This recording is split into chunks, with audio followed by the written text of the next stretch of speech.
Go yard. I got so much motherfucking design on right now. Bring it down, make it clap. I got 3 old thoughts, new block, where that.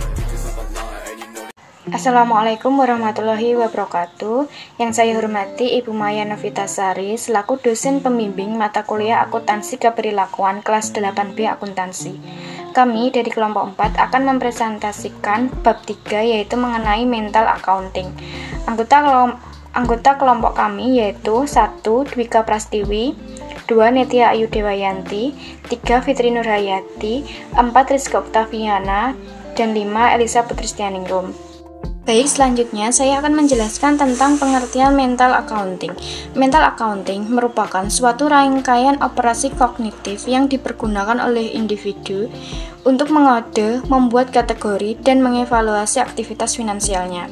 Sebenarnya, mental accounting dapat memberikan manfaat, misalnya mempermudah kita untuk mengelola keuangan dengan cara mengalokasikan uang untuk pos tabungan, investasi, dan sedekah. Namun, pengelompokan seperti itu mempunyai probabilitas yang dapat menyebabkan keputusan dan perilaku belanja yang irasional.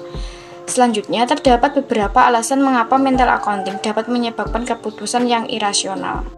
Selanjutnya, yang pertama, terdapat kecenderungan seseorang merasakan dan mengelompokkan secara berbeda uang dari hasil penghasilan rutin dan uang hasil dari bonus atau hadiah.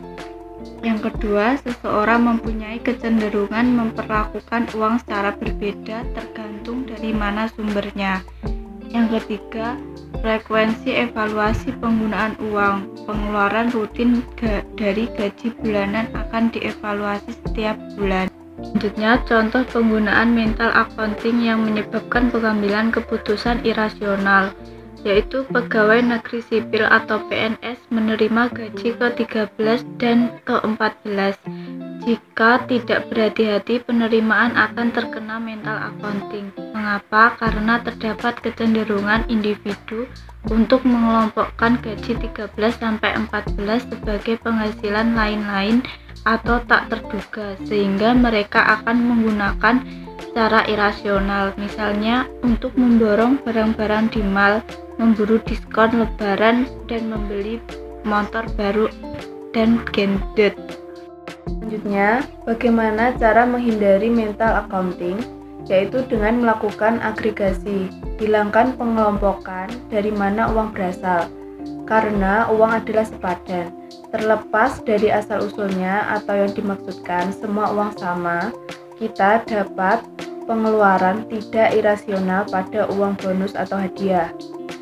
Teori yang mendasari mental accounting yaitu prospek teori prospek dikembangkan oleh Daniel Kahneman dan Amos Tversky pada awal tahun 1980-an, di mana pada dasarnya mencakup 2 disiplin ilmu, yaitu psikologi dan ekonomi, yang merupakan suatu analisis perilaku seorang dalam mengambil keputusan ekonomi di antara 2 pilihan. Selanjutnya saya akan menjelaskan mengenai mental accounting di akuntansi.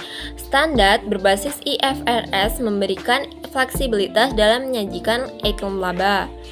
Fleksibilitas tersebut menimbulkan masalah karena manajer memilih untuk melakukan agregasi bergantung pada utility yang akan diperolehnya. Utility yang akan diperoleh manajer dipengaruhi oleh penelitian investor pada penyajian laba. Berikut prediksi preferensi manajer terhadap penyajian agregasi atau disegregasi laba berdasarkan mental accounting, yaitu ada A. Kondisi keuntungan kecil bersih. Pada kondisi keuntungan besar kecil tersebut, manajer akan lebih menyukai melakukan agregasi pada keuntungan kecil bersih small net gain karena melaporkan secara terpisah kerugian yang besar akan menimbulkan ketidakmanfaatan yang besar. Pada kondisi tersebut, keuntungan bersih kecil, manajer lebih memilih menyajikan keuntungan bersih secara agregasi. B. Kondisi kerugian bersih besar atau like net loss. Pada kondisi tersebut, kerugian bersih besar, manajer lebih memilih pelaporan disegregasi. Pada kondisi ini, manajer akan melakukan desegregasi keuntungan dari kerugian besarnya tersebut. Saya akan menjelaskan slide 7 mengenai prediksi preferensi manajer terhadap penyajian agregasi atau disagregasi laba terhadap mental accounting.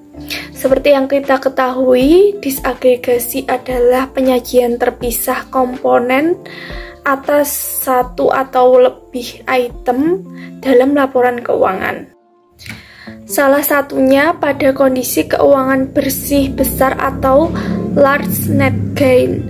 Pada kondisi keuangan bersih besar, manajer lebih memilih melaporkan agregasi net gains untuk menghindari disutilitas karena melaporkan kerugian. Sekian presentasi dari kelompok kami. Mohon maaf apabila ada salah kata. Wassalamualaikum warahmatullahi wabarakatuh.